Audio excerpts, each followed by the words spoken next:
अंग्रेजन बहू गांव की मिट्टी से दूर शहर में पली बढ़ी थी। उसका नाम सारा था और उसकी आंखों में सपनों की चमक थी। शादी के बाद वह भारत के एक छोटे से गांव में आई। गांव का नाम था सोनापुर और वहां की गलियां कच्ची थीं। सारा के लिए सब कुछ नया और अजीब था। लोग सरल थे लेकिन परंपराओं से बंधे हुए थे। सास का नाम कमला देवी था, जो नियमों में विश्वास रखती थीं। ससुर रामदीन जी शांत स्वभाव के किसान थे। पति मोहन पढ़ा लिखा और समझदार युवक था। सारा हिंदी ठीक से नहीं बोल पाती थी। गांव की महिलाएं उसे हैरानी से देखती थीं। कुछ लोग उसे अंग्रेजन बहू कहकर बुलाते थे। यह नाम सुनकर सारा को बुरा लगता था। वह दिल से सबको अपनाना चाहती थी। पहले दिन ही रसोई में मुश्किल आ गई। चूल्हे का धुआं उसकी आंखों में भर गया। रोटियां तवे से चिपक गईं। सास ने बिना गुस्सा किए उसे समझाया। सारा ने मन ही मन सीखने की ठानी। अगले दिन वह जल्दी उठ गई। उसने सास के साथ रसोई में काम किया। धीरे धीरे हाथ सधे। गांव की बोली समझ में आने लगी। पड़ोस की चाची मीना ने मदद की। मीना चाची हंसमुख और दयालु थीं। उन्होंने सारा को त्योहारों के बारे में बताया। पहला त्योहार तीज आया। सारा ने हरे कपड़े पहने। वह आईने में खुद को देखकर मुस्कुराई। गांव की औरतों ने उसे नाच सिखाया। ढोलक की थाप पर वह झिझकती हुई नाची। सबने तालियां बजाईं। सास के चेहरे पर गर्व था। कुछ लोग अब भी ताने मारते थे। वे कहते थे, यह शहर की बहू है। सारा ने जवाब देना छोड़ दिया। वह काम से जवाब देना चाहती थी। एक दिन गांव में बीमारी फैल गई। कई बच्चे बीमार पड़ गए। सारा ने शहर में सीखी बातें याद की। उसने साफ पानी उबालने को कहा। हाथ धोने की आदत डलवाई। मोहन ने उसका साथ दिया। धीरे धीरे बच्चों की तबीयत सुधरी। गांव वालों को सारा पर भरोसा होने लगा। अब लोग सलाह लेने आने लगे। अंग्रेजन बहू का नाम बदलने लगा। लोग उसे सारा बहू कहने लगे। एक साल बाद सूखा पड़ा। फसलें खराब हो गईं। गांव में चिंता छा गई।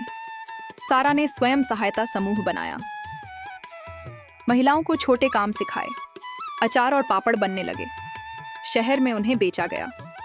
कुछ पैसे गांव में आए। आशा की किरण जगी। सास ने बहू को गले लगाया। उन्होंने कहा, तुम हमारी बेटी हो। सारा की आंखें भर आईं। उसने कहा, यह मेरा घर है।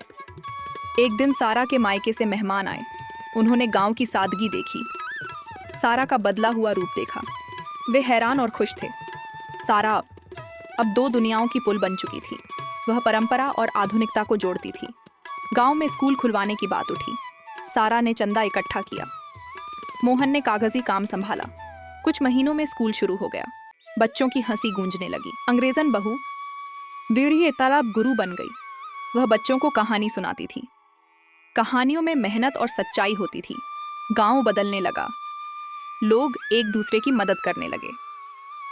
सारा ने सीखा कि सम्मान कमाया जाता है। सास ने सीखा कि बदलाव जरूरी है। मोहन ने समझा कि साथ से सब संभव है। समय बीतता गया। सोनापुर की पहचान बढ़ी। लोग बाहर से सीखने आने लगे। सारा मुस्कुराकर सबका स्वागत करती। अब कोई उसे अंग्रेजन बहू नहीं कहता। वह बस हमारी बहू कहलाती थी। इस कहानी से यही सीख मिलती है, दिल से अपनाओ तो दुनिया वसाए अपनी बन जाती है।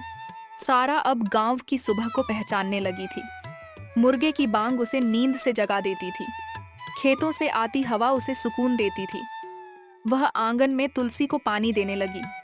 सास दूर से यह सब देखती रहती थीं। उनके मन में बहू के लिए सम्मान बढ़ रहा था।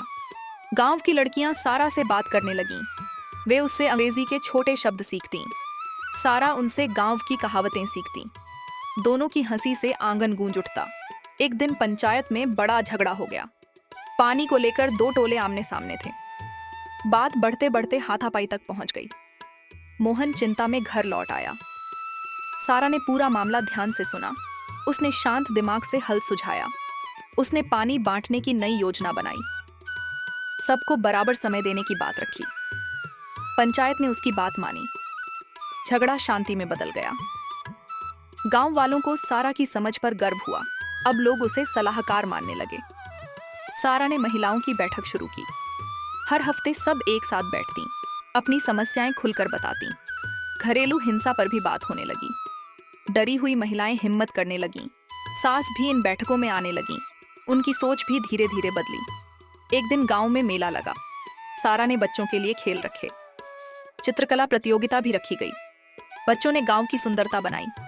सबसे सुंदर चित्र स्कूल की दीवार पर लगा।